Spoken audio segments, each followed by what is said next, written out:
isqabsada dadyow gabigiin gacmaha isqabsada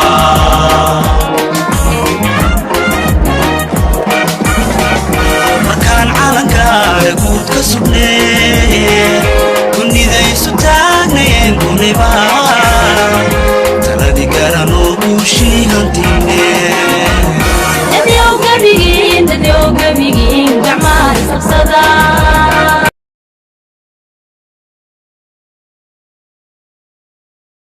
jirnaa barnaamijka aynu ku cabirayno oo dareenka dadweynaha ka soo qayb galay banaanbaxan ballaaran ay ku cabirayaan sida ay uga falcelinayaan doodii Soomaaliland waddanka Ingiriisku ka yeelatay bal soo dhawaada waxaad ka mid tihiin ardayda gobolka Togdheer maanta maxay idin soo saaray waxaan doonaynaa in dareenkayga muujino Soomaaliland aan u qabno aan dadkeegana kala qayb galno farxadaan lana qaybsano sidaad u aragtaa banaanbaxan weyn ee maanta baraakada aad iyo aad baan ugu faraxsanahay wallahi waa maxay fariinta dhalinyarada u diraysaa أنا سايك بدن باي استاجران سومالان أنا موجان درين كذا. سينارك محاوتني. إنا سومالان دبلدنا. كورا درين كاجي شعور هذا مان. فرحة والله. هاي محاد كعبر الله. وحكو عبر الله سومالان حنولاتو. maxay fariinta diraysaa waxaan diray dhalinyarada Soomaaliyeed dalkooda dhistaan casiro kooran dareenkaaga iyo munaasabadana maanta wallahi maanta dareenkayga aad buu kaxsay waa maalintii guusha Soomaaliland hore u guuleysatay maanta kaliya maaha marka waxa la Soomaaliland hal noolaad magaca Cabdullaahi Macaan la dhahaa Cabdullaahi Macaan iyo kooran maanta dareenkaaga sadar wallahi dareenkayga wallahi maanta ma soo koobi karo Soomaaliland hore u guuleysatay markay guuleysanaysaa waxaan leeyahay horumar bay heersan iyo khayr iyo israaf wallahi dareenkayga maanta ma soo koobi karo waan dabaaldegayna Soomaaliland magacayga waxa la raacana Maxamuud Faarax wallahi maanta dareenkayga shucuurtayda ma soo koobi karo dabaaldeg baan halkan u yimid ma sha Allah Soomaaliland hore u guuleysatay imkana way guuleysatay kayga buu kaxsay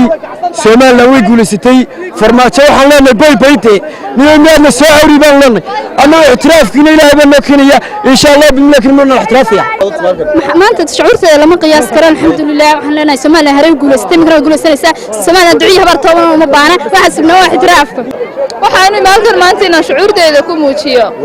shucuurtayda Soomaaliland inay markastaba horumarto cadawgeedana waxaan ugu dadkan fariin uga dirayaa inay Soomaaliland mid tahay Soomaaliland markasta guuleysanayso Soomaaliland aan cidna u baahnayn waxaan leeyahay cid kasta cadawgeedana Soomaaliland hadaan ahay dhalinyaradeeda anigu magacooda oo dhan ku wada hadlaya Soomaaliland waxa weeyaan hal mid markastana way guuleysanaysaa ixtiraafka sheegaysan ee maanta idinka Soomaaliya aad ka soo hortaagantiin aad leedin waan ka hortaaganahayna annaga cidna nagama hortaagan sida muujinaya waxaan leeyahay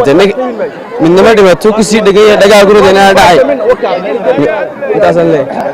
waxaan maanta muujinaya shucuurtayda waxaan farmaashada mid baan leeyahay safti baa u baahan tahay ku mashquulka qaylka qorshe ka yeelo waxaan leenahay waan u hambalyeynaa xildhibaanadii Ingiriiska mar haddaan burcad joogno waxaan ku waa halkii laga asaasay Soomaaliya maxaan ku baray ka dooday qadiyadeena Soomaaliland qadiyadeena maadaama laga dooday saasaan ku haysanaaba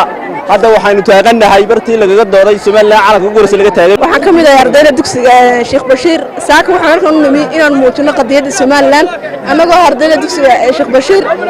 Soomaaliland waxaan ka socotay dugsiga Qaadi Maxamuud waxaan leeyahay Soomaaliland ha noolaato ayawgeed ha jabo shucuurtayda ku muujiyo way sidoo warta Soomaaliland waxaan rabaa in xorriyadeeda hesho ixtiraafka la siiyo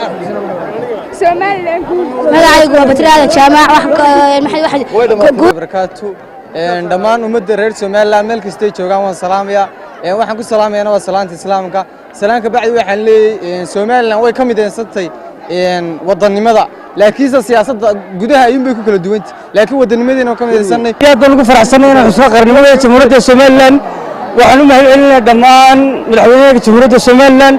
iyo sidoo kale golaheena baarlamaanka kuwaas oo xil weyn iska saaray in aynu raadsano aqoonsi caalami ah oo wadamada caalamka u raadsano